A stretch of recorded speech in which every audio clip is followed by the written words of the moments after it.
Do you find it hard to start something new? Do you find that it's really difficult to think about big change in your life? Do you stay with what's comfortable rather than take the plunge? Hello beautiful beings, I'm Carol Rathel and I'm an occupational therapist. I help people on their awakening journey.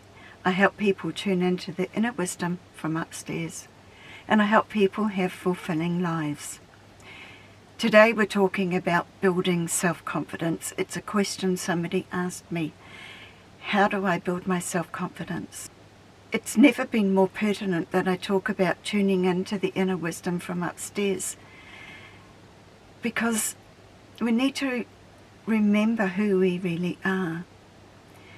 We are more than our physical body. We are spiritual beings having a human experience. And inside us is our wisdom. And rather than seeking advice from people around you as to what you should do, tune in to your own wisdom. So there's 3 keys, and it's a good idea for you to write these down. I am, I can, and I will. So let's look at the I am. If I was to talk about myself, I would say I'm an honest person. I have a quirky sense of humour. I am clever at art. I am passionate about nature. You find those things that matter to you. I am passionate about. I am passionate about helping people awaken to their inner perfection and love who they are. That's what fires me up. So find what fires you up. And as you write those things down, you begin to build a picture of yourself and take note of the qualities that you have that make you who you are. You are unique. Nobody can be as good at being you as you can. So make those I am statements really positive and powerful. And even if there's something that you think is a negative trait, like I could say, I'm overweight. I could say, yes, I'm overweight, but I'm really passionate about shedding a few pounds. So we can turn that into something positive. So don't get frightened of those statements, right? Okay, the second one, I can.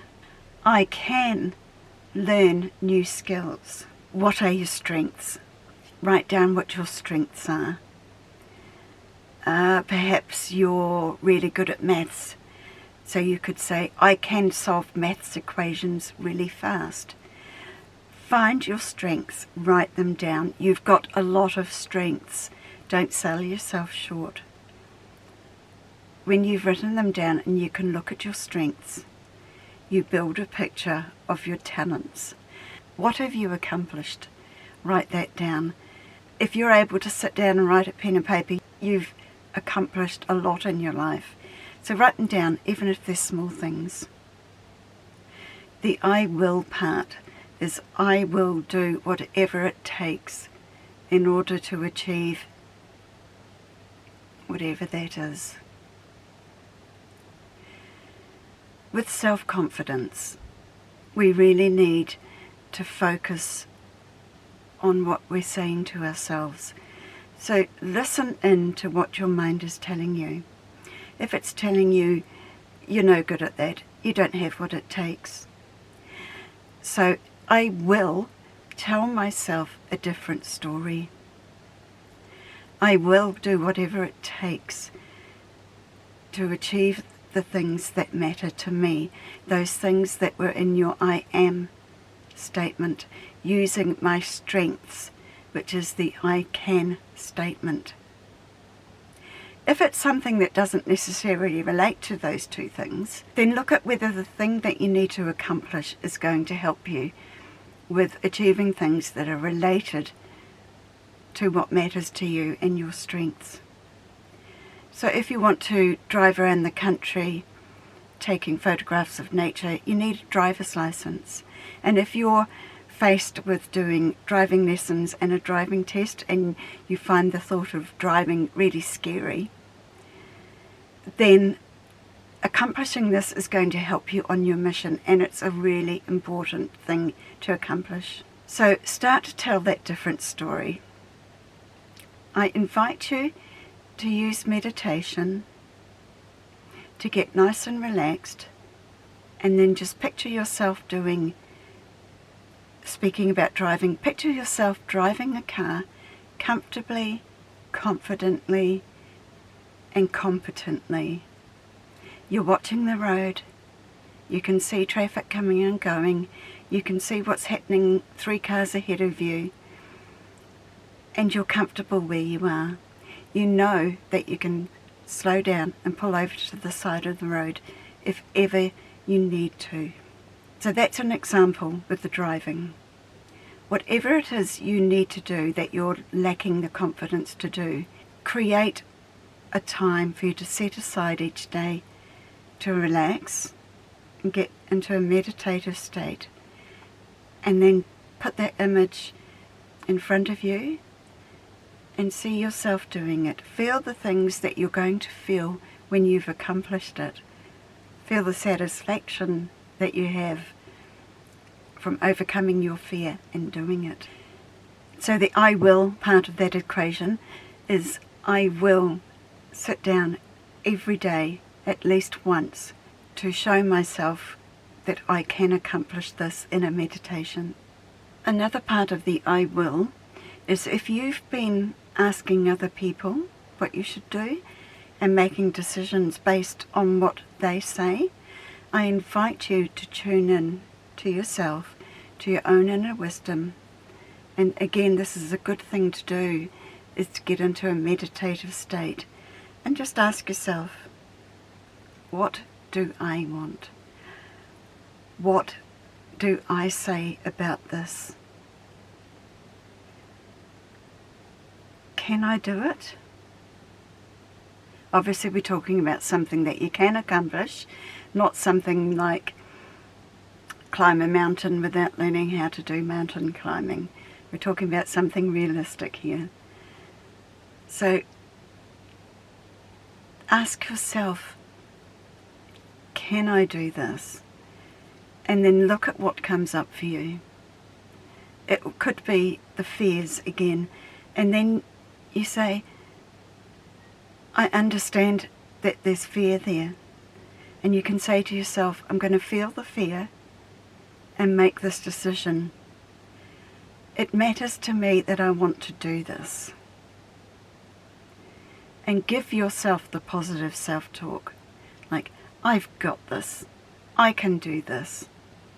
Look at somebody else that's achieved what you want to do. It's quite a good idea to find somebody who you admire, who's done what you want to do. And then you can look at them and say, if that person can do that, then so can I. The only limitations that we have are the limitations we place on ourselves. So when you have that negative self-talk, be ready with one of those comments. I can. I've got this. I can do this. I will do whatever it takes. And right now, I'm reassuring that scared part of myself that I have got what it takes to do this. I can tell you from my own experience that biting the bullet and stepping out into the unknown, even though I had no confidence in myself, but it has changed my life in the most unbelievable ways. Like I said, I used to have an anxiety disorder, and I used to hide at home. I used to be scared to go to the supermarket. So stepping out, feeling the fear and doing it anyway, is what enabled me to build the confidence. So take baby steps, whatever it is that you're feeling frightened of doing, take the baby steps if you can. But just talk to yourself in a way that encourages you. Be your best support person. Be your best buddy. And get around the people that believe in you as well. Don't hang about with the people that see the little you. Be with the people that see what you can become. Be around the people that see the potential in you, that see what you can do, who you can become, if you just step out there and do it anyway. And also, let's get back to the bigger picture. You are a powerful spiritual being. You create everything in your life.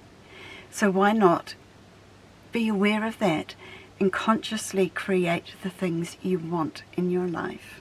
You can do this. You've got this. You can. And when you do, your self-confidence will grow. I'm going to leave it there. I wish you all the best. I think it could be helpful to watch my video about self-love, because a big part of self-confidence is about loving yourself. When you love yourself, you give yourself the positive messages that you need to hear. So here's the link to the video on self-love. So I look forward to seeing you, and I will be waiting for you in the next video. Bye for now.